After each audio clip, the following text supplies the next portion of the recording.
पुण्यात पार्थ पवारांच्या अमेरिया कंपनीनं सरकारी जमिनीचा परस्पर व्यवहार केला होता, त्यामुळे राज्यातील राजकारण ढवळून निघालंय.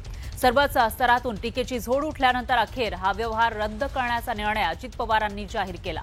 पण पार्थ पवारांच्या माघारीनंतरही त्यांच्या मागे लागलेल्या अडचणींचं शुक्लकाष्ट काही संपत नाहीये. राजकीय विरोधकांकडून सातत्यानं पवारांना लक्ष केलं जातंय.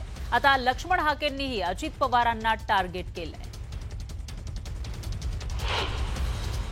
उद्या महाराष्ट्राचं विधान भवन सुद्धा आपल्या नावावर करू शकतो, कारण आपला बाप महाराष्ट्राचा उपमुख्यमंत्री आहे आणि आपला आजोबा देशाचा नेता आहे शरदचंद्रजी पवार, आणि आपली आत्या काही झालं तर आपल्याला पाठिंबा देणार आहे.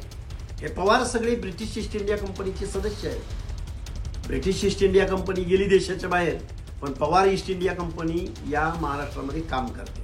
शासकीय जमिनी हडप करणे हा अजितदादा पवारांचा धंदा काही नवीन नाही, आणि आता पार्थ पवार त्यांचा वारसा चालवतोय.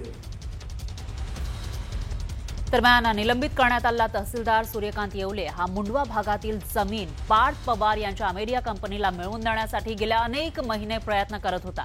याचे पुरावे आता समोर आले.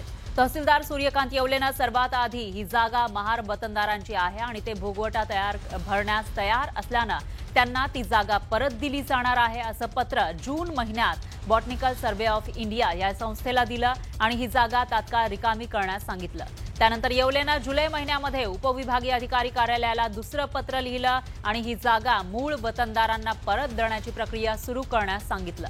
वतनदारांची पॉवर ऑफ अटर्नी शीतल तेजवानीकडे असल्यानं आणि शीतल तेजवानीनं ही जागा 300 कोटींना अमेरिया कंपनीला विकली असल्यानं ही जागा अमेरिया कंपनीला देण्याचे आदेश दिले. येवलेनं बॉटनिकल सर्व्हे ऑफ इंडियाला लिहिलेली आणि उपविभागीय कार्यालयाला लिहिलेली पत्र देखील समोर आली आहेत.